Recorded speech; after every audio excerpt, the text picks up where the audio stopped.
Good evening teachers, guardian, parents and students. श्रेष्ठ तकनीकी विज्ञान संस्थान के माध्यम से संचालित ऑनलाइन STVS फिजिक्स क्लासेस में आप सभी लोगों का स्वागत है। Students, guardian and teachers, all of you welcome on the name of online STVS physics classes।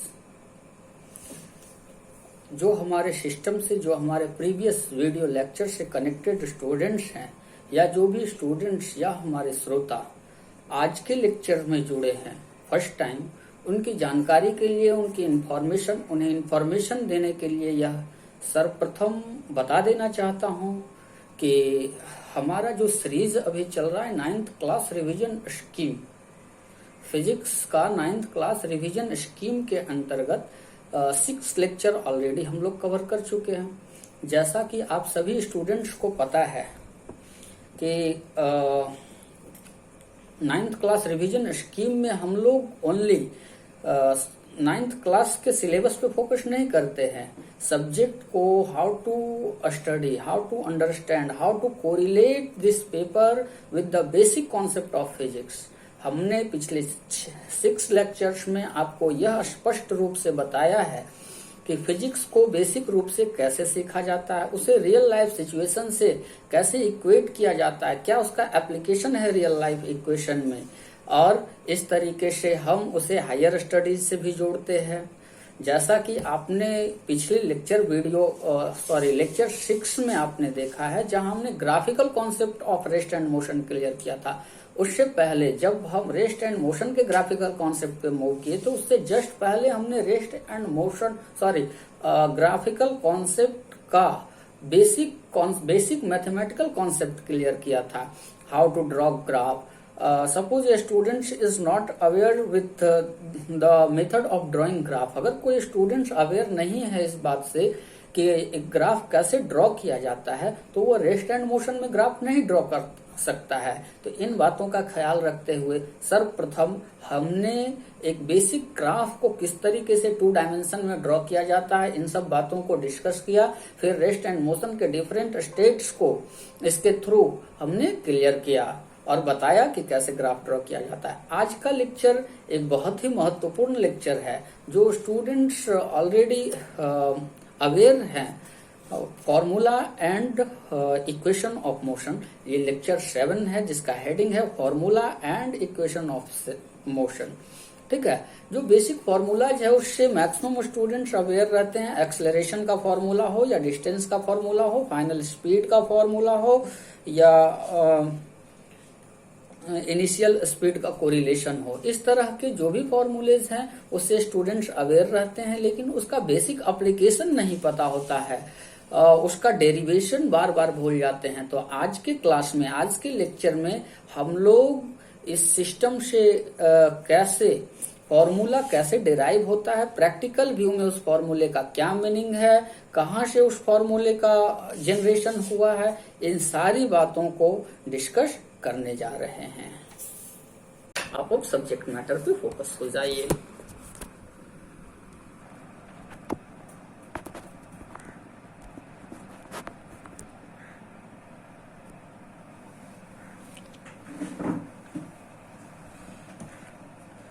आप देख सकते हैं कि लेक्चर 7 के अंतर्गत हमने formula and equation of motion heading दिया है। एक्चुअली रेस्ट एंड मोशन में हम मेनली 5 इक्वेशन को डिस्कस करेंगे। 5 ही इक्वेशन हैं जो कि बेसिक इक्वेशन के रूप में स्वीकार किए गए हैं रेस्ट एंड मोशन चैप्टर्स में।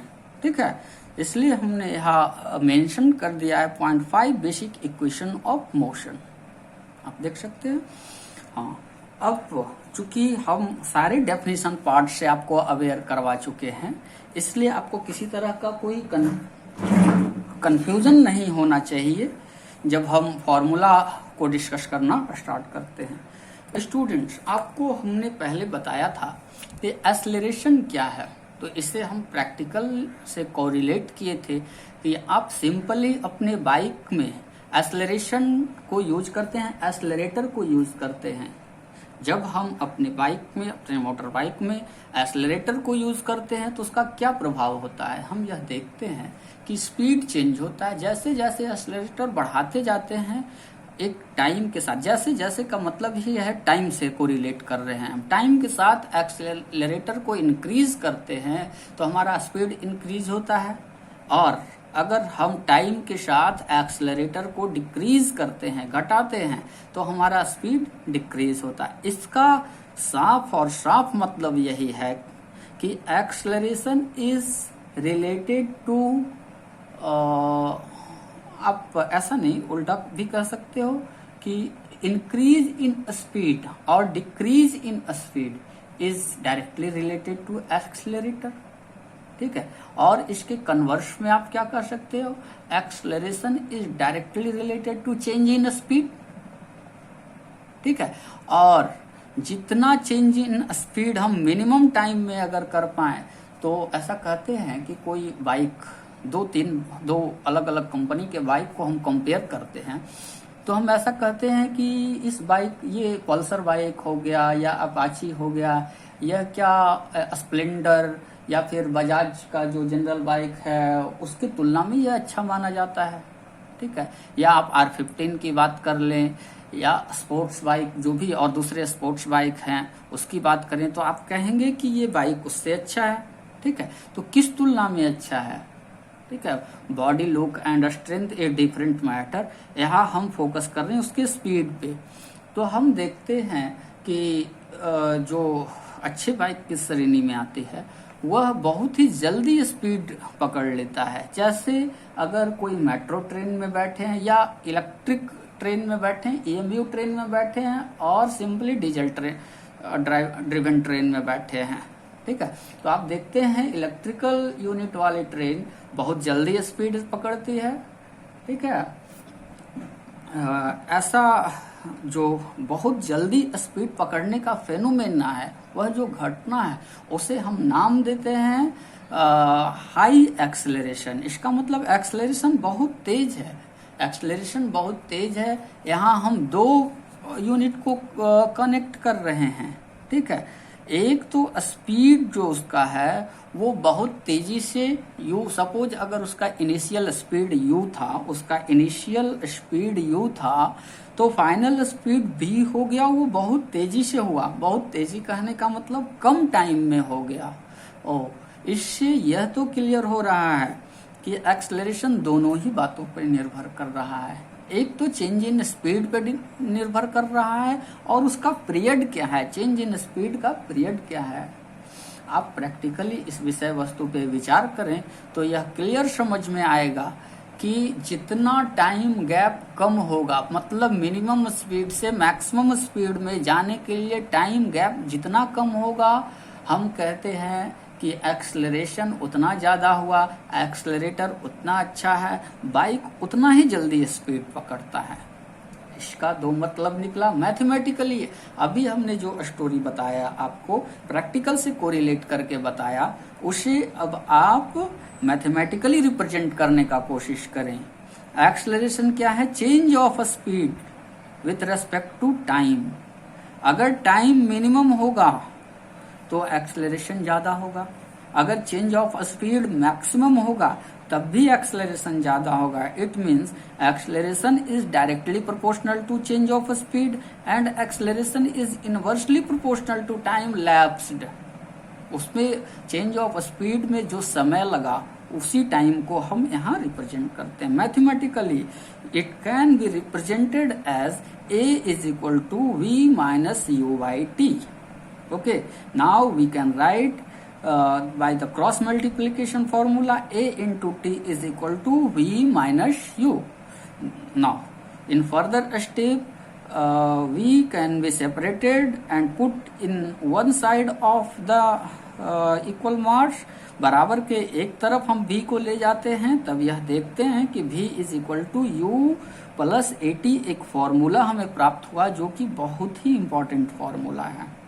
ठीक है, अब हम क्या करते हैं कि यह फॉर्मूला हमें जैसे ही प्राप्त हुआ तो हम इसे ब्लाइंडली, हम एक तरीका बता रहे हैं आपको सक्सेस करने का formula and equation of motion में, कि आप इस फॉर्मूला को फर्स्ट स्टेज में ब्लाइंडली मेमोराइज कर लो, v is equal to u plus a t, v is equal to u plus a t, like this. Then after आप सोचो कि ये v क्या है, तो v is final speed, u क्या है, u is initial speed, a क्या है एक्सेलरेशन, t क्या है time lapse between the change of speed, वो जो परिवर्तन हुआ स्पीड में उसमें जो टाइम लगा वही है यह टाइम। तो आप जनरल वे में भी सोचते हो कि हमारा गाड़ी, हमारा बाइक सपोज शुरुआत में 30 किलोमीटर प्रति आवर से चल रहा था, ठीक है, हमने उसके एक्सेलरेटर को बढ़ाया, उसमें एक्सेलरेशन दिया, ठीक है, जैसे ही हमने उसमें एक्सेलरेशन दिया तो कुछ समय के बाद वह 50 किलोमीटर प्रति घंटे की स्पीड से चलने लगा। उसके बीच में कुछ तो टाइम लगा होगा, सपोज उसके बीच में हमने 10 सेकंड बर्बाद किया, 20 सेकंड बर्बाद किया, ये इट मे पॉसिबल कि हमने 1 मिनट बर्बाद किया। तो उस एक्सेलरेशन को टाइम से जब मल्टीप्लाई करेंगे और इनिशियल स्पीड में जोड़ेंगे तो वही फाइनल स्पीड हमें मिलेगा। आप इसे दूसरे फॉर्म में ऐसे भी देख सकते हैं कि एक्सेलरेशन का यूनिट क्या होता है, मीटर पर सेकेंड स्क्वायर, पहले भी हमने बताया था, और टाइम का यूनिट सेकेंड। तो जब इस दोनों को गुना मल्टीप्लाई करेंगे तो मीटर प्रति सेकेंड आ जाएगा, जो कि स्पीड का यूनिट है। इसलिए इस दोनों का एडिशन भी असंभव है, दो अलग अलग यूनिट होता तो एडिशन नहीं हो पाता, लेकिन यहाँ तो दोनों का यूनिट सेम हो गया इसलिए एडिशन हो जाएगा। अतः हम इस फॉर्मूला को सबसे पहले मेमोराइज कर लें, v is equal to u plus a t, और जब कभी डेराइव करने की बात हो, जब कहीं डेरिवेशन की बात हो तो हम स्टार्ट करें एक्सेलरेशन से, क्योंकि हमारा थ्योरेटिकल कॉन्सेप्ट यहाँ क्या है, एक्सेलरेशन ही यहाँ थ्योरेटिकल कॉन्सेप्ट है। हम डिफाइन करें, सबसे पहले लिखें डेफिनेशन ऑफ एक्सेलरेशन के थ्रू हम उसके एक्सेलरेशन का फॉर्मूला लिखें, change of speed by time, ठीक है, और इसे मैथमेटिकल रूप दे दें, इसे मैथमेटिकल इंटरपोलेशन कर लें, इसमें क्रॉस मल्टीप्लिकेशन कर लें, और फाइनली हम इस फॉर्मूले को प्राप्त कर सकते हैं बहुत ही इजी तरीके से।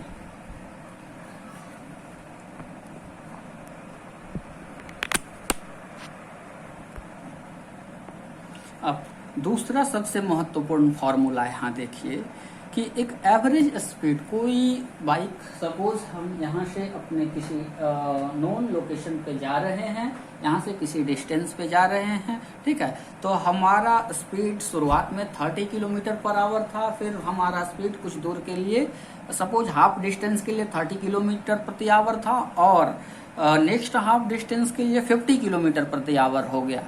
ऐसे सिचुएशन में, ऐसे समय में हम क्या करते हैं कि उसका एवरेज स्पीड निकालना चाहते हैं कि हम यहाँ से अपने डेस्टिनेशन पे या जिस जगह पे पहुंचना चाहते थे उस जगह पे किस स्पीड से पहुंचे हैं। तो सिंपली एवरेज का फॉर्मूला हम लोग जानते हैं, sum of quantity divided by number of quantity. उस फॉर्मूला से हमने एवरेज स्पीड निकाल लिया। सब हमारा इनिशियल स्पीड u था, फाइनल स्पीड v था, तो एवरेज स्पीड क्या हो गया, u plus v by t, ठीक है। इस एवरेज स्पीड को हम दूसरे तरीके से भी निकाल सकते हैं। क्या तरीका होगा कि हमने कितना डिस्टेंस कवर किया। स्पीड क्या होता है, स्पीड का डेफिनेशन क्या है, distance covered by per unit time, by the object per unit time, ठीक है। तो टोटल डिस्टेंस हमने क्या कवर किया और किस टाइम में हमने इस डिस्टेंस को कवर किया, वो जो स्पीड हमें देता है वो एवरेज स्पीड ही देता है, इंस्टेंटेनियस स्पीड नहीं देता है। एक वर्ड यहाँ है जिसे आपको परिचित होना जरूरी है, इंस्टेंटेनियस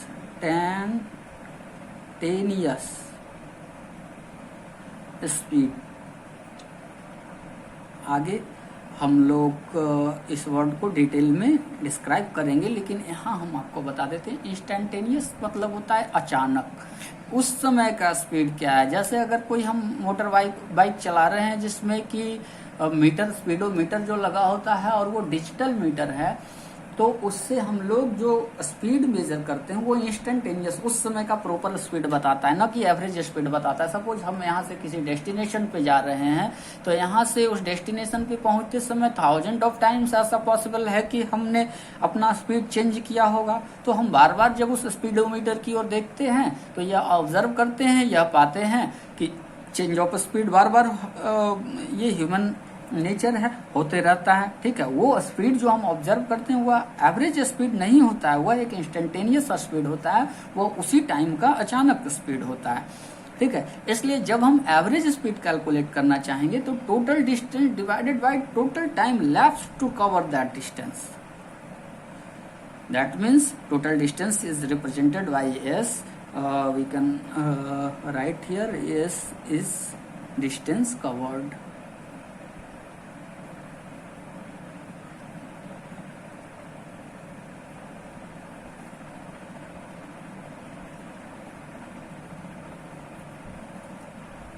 ठीक है, डिस्टेंस कवर्ड को हम s से रिप्रेजेंट करते हैं। एवरेज स्पीड यहाँ क्या आ गया, एस वाई टी आ गया। अब इस दो एवरेज स्पीड को, ऊपर में जो हमने एवरेज स्पीड लाया है और नीचे जो एवरेज स्पीड लाए हैं हमने, उस दोनों को इक्वेट कर दिए, क्योंकि दोनों एक ही है। That means u plus v by two is equal to s by t. That means s is equal to v plus u by two into t. Okay, इसका डेरिवेशन तो बहुत ही आसान है।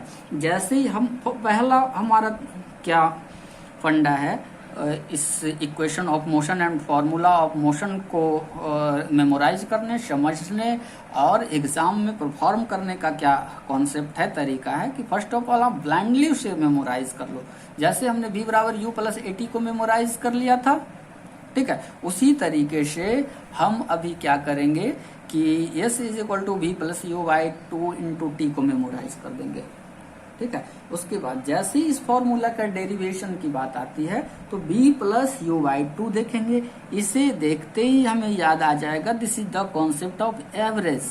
एवरेज स्पीड की बात चल रही है तो हम ऊपर एवरेज स्पीड को डिफाइन कर देंगे, एक स्पीड के टर्म में, एक डिस्टेंस के टर्म में, दोनों को इक्वेट करेंगे। इक्वेट करने के बाद हमें डायरेक्टली या मैथमेटिकल क्रॉस मल्टीप्लिकेशन को यूज करके ये फॉर्मूला प्राप्त हो जाएगा। वेरी सिंपल, ठीक है। अब हम लोग तीसरे फॉर्मूले की ओर मूव कर रहे हैं। बहुत ही इंपॉर्टेंट फॉर्मूला है और बहुत ही आसान है। जैसे जैसे हम आगे बढ़ते जा रहे हैं हमारे लिए चीजें आसान होते जा रही है, क्योंकि हम बेसिक कॉन्सेप्ट को लगभग सीख चुके हैं और सीखने के प्रोसेस में हैं।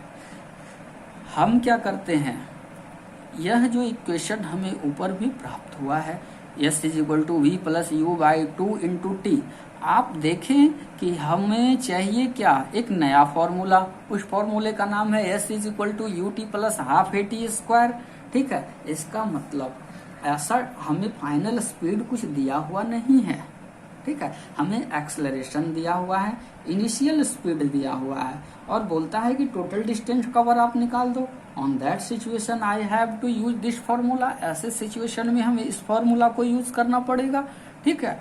हम क्या करेंगे, जो पुराना फॉर्मूला है, पुराना इक्वेशन है, उसमें v का जो टर्म है उसे रिप्लेस कर देंगे। इस v के टर्म को रिप्लेस करने के लिए हमें कुछ ज्यादा मेहनत नहीं करना है। हम यहाँ चलेंगे, v is equal to u plus a t, इस v को हम यहाँ पुट अप कर देंगे, ठीक है। अब आप डायरेक्टली देख सकते हैं v is equal to in above equation put v is equal to u plus a T.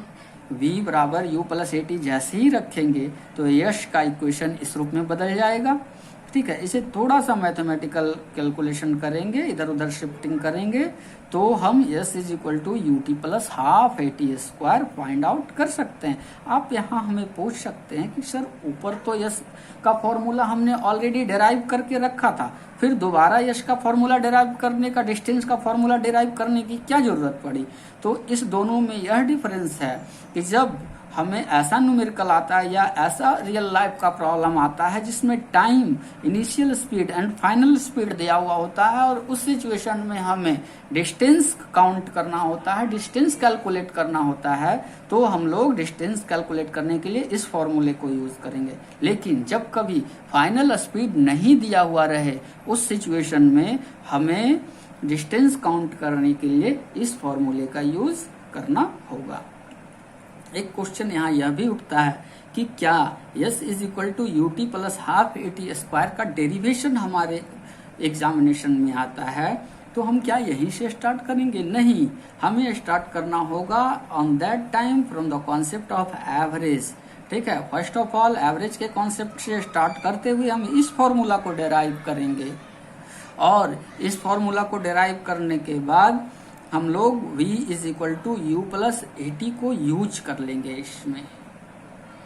ठीक है, अगर ये 10 मार्क्स का क्वेश्चन है तो हम ऊपर से भी चल सकते हैं, पहले v बराबर यू प्लस एटी को डिराइव कर लेंगे।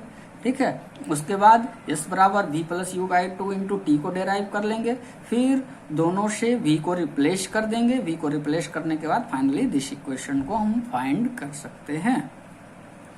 फिर अगला एक इम्पॉर्टेंट और लास्ट फॉर्मूला है जिसे हम 5 बेसिक इक्वेशन ऑफ मोशन के अंतर्गत हमने रखा है, v square is equal to u square plus 2as। इसका मतलब क्या होगा, हमें एक ऐसा सिचुएशन दिया गया है जिसमें फाइनल वेलोसिटी हमें फाइंड आउट करना है, निकालना है हमें final velocity, initial velocity, acceleration और टोटल डिस्टेंस कवर दिया हुआ है। ऐसे सिचुएशन में हम इस फॉर्मूला को यूज करेंगे, v square is equal to u square plus 2as। फिर आप कहेंगे वी का एक और फॉर्मूला था, उसे हम क्यों नहीं यूज करेंगे, v is equal to u plus a t. तो आप यहाँ देख सकते हैं कि यहाँ हमें टाइम की जरूरत है। ठीक है, लेकिन हमें जो हमारे सामने जो प्रॉब्लम है, हमारे सामने जो रियल लाइफ सिचुएशन है, उसमें टाइम दिया हुआ नहीं है इस बार। तो हमें क्या करना होगा, इस फॉर्मूले को यूज करना होगा, वी स्क्वायर बराबर यू स्क्वायर प्लस 2as। इस सारे फॉर्मूले को हम बहुत ही ब्रॉड वे में और प्रैक्टिकल वे में तब आपको क्लियर कर पाएंगे जब न्यूमेरिकल डिस्कस करना स्टार्ट करेंगे और हमारा सारा दिया हुआ न्यूमेरिकल और maximum numerical real life situation को रिप्रेजेंट करेगा, ताकि आप उसका एप्लीकेशन, फॉर्मूले का एप्लीकेशन सीख सकें और न्यूमेरिकल सॉल्विंग टेक्निक सीख सकें। ठीक है, इस तरीके से अगर v स्क्वायर बराबर यू स्क्वायर प्लस 2as का डेरिवेशन करना है तो एटलीस्ट हमें, ठीक है, s is equal to v plus u by 2 into t को यूज करना होगा। इस इक्वेशन में v बराबर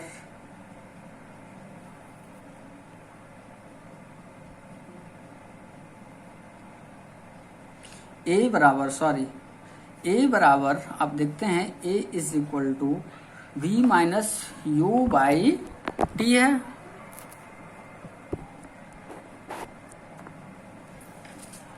अभी हमारा प्रॉब्लम क्या है कि हमें दिया हुआ है कि विदाउट टाइम हमें दिया हुआ नहीं है और फाइनल स्पीड कैलकुलेट करना है। हम देखते हैं कि ऊपर के फॉर्मूला में, ठीक है,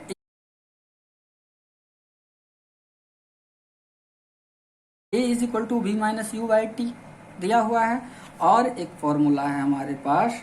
ठीक है, दोनों को मैं पिक्चर में लाता हूं। Yes, equation 1 and equation 3, a is equal to v minus u by t, दूसरा s is equal to v plus u by 2 into t. आप इसमें देख सकते हैं एक में t नीचे है और एक में t ऊपर है। अगर इन दोनों इक्वेशन को यूज किया जाए तो t कैंसिल हो जाएगा और एक ऐसा इक्वेशन डिराइव होकर हमें मिलेगा। ये सब चीजें मेमोराइज करने का तरीका है और इसका कहाँ से फाइंडिंग हुआ, बेसिक इसका क्या है, दोनों ही बातें हमारे इस लॉजिक में हिडन है जिसे आप क्लियरली समझ सकते हैं। ठीक है, हम इस दोनों को लिखते हैं, हम v square equal to u square plus 2as को डेराइव करने से पहले, ठीक है, ये दो इक्वेशन लिखते हैं, a is equal to v minus u by t, ठीक है, और s is equal to v plus u by 2 into t. इसे कैसे समझेंगे, हम सबसे पहले बताए हैं कि फॉर्मूला को ब्लाइंडली मेमोराइज कर लेते हैं, v square is equal to u square plus 2s। यहाँ देखते हैं कि यहाँ s और v का कॉन्सेप्ट है, a का कॉन्सेप्ट है। ठीक है, तो a का सिंपल फॉर्मूला हमारे पास नोन है, a is equal to v minus u by t, और यश का सबसे सिंपल फॉर्मूला हमें जो नोन है v plus u by 2 into T. ठीक है, इस दोनों को लिख लेते हैं सर्वप्रथम और दोनों को मल्टीप्लाई अगर करेंगे तो हमें साफ दिखेगा कि ये टी कैंसिल हो जाएगा, यानी without calculation of time, without information of time हम एक स्पीड को, फाइनल स्पीड को कैलकुलेट करने की पोजीशन में होंगे। ठीक है, जब दोनों को हम मल्टीप्लाई करते हैं तो यहाँ a इंटू एस हो जाता है, v minus u by t रख देते हैं इस जगह पे, v plus u by t 2 अपने पोजीशन पे, t लिख देते हैं एज इट इज, ये टी और टी कैंसिल हो गया। फाइनली हम इसे थोड़ा इंटरपोलेट किए, a minus b and a plus b का फॉर्मूला लगाए, a square minus b square लगा, यू स्क्वायर उधर चला गया, 2 क्रॉस मल्टीप्लाई हो गया। फाइनली वी स्क्वायर बराबर यू स्क्वायर प्लस 2as हमें फाइंड आउट हो गया। इस तरीके से हमने आज लेक्चर 7 कंप्लीट किया है, जिसके अंतर्गत formula and equation of motion को बहुत अच्छी तरीके से डिस्कस किया गया। 5 बेसिक इक्वेशन ऑफ मोशन आपको याद रखना है और इसके डेरिवेशन का तरीका भी याद रखना है। पहला बेसिक इक्वेशन ऑफ मोशन क्या है, a is equal to b minus u by t. दूसरा बेसिक इक्वेशन ऑफ डेरिवेशन क्या है, s is equal to v plus u by two into t. Third s is equal to u t plus half a t square. Fourth v square बराबर u square plus 2as। Fifth जो basic equation of motion है उसे हम अगले class में discuss करेंगे, और next class में हम लोग सभी इस इक्वेशन को, जितने भी इक्वेशन को देख रहे हैं बेसिक इक्वेशन ऑफ मोशन को, इसे ग्राफ से डिराइव करके आपको दिखाएंगे। वह एक बिल्कुल मैजिकल कॉन्सेप्ट होगा कि ग्राफ से हम इसे बहुत आसानी से डिराइव कर सकते हैं। वह कैसे करेंगे, और इसके बेसिस पे हम लोग न्यूमेरिकल रियल लाइफ प्रॉब्लम को सॉल्व करेंगे, तब हमें इस फॉर्मूला का यूटिलाइजेशन समझ में आएगा। Thank you students, thank you.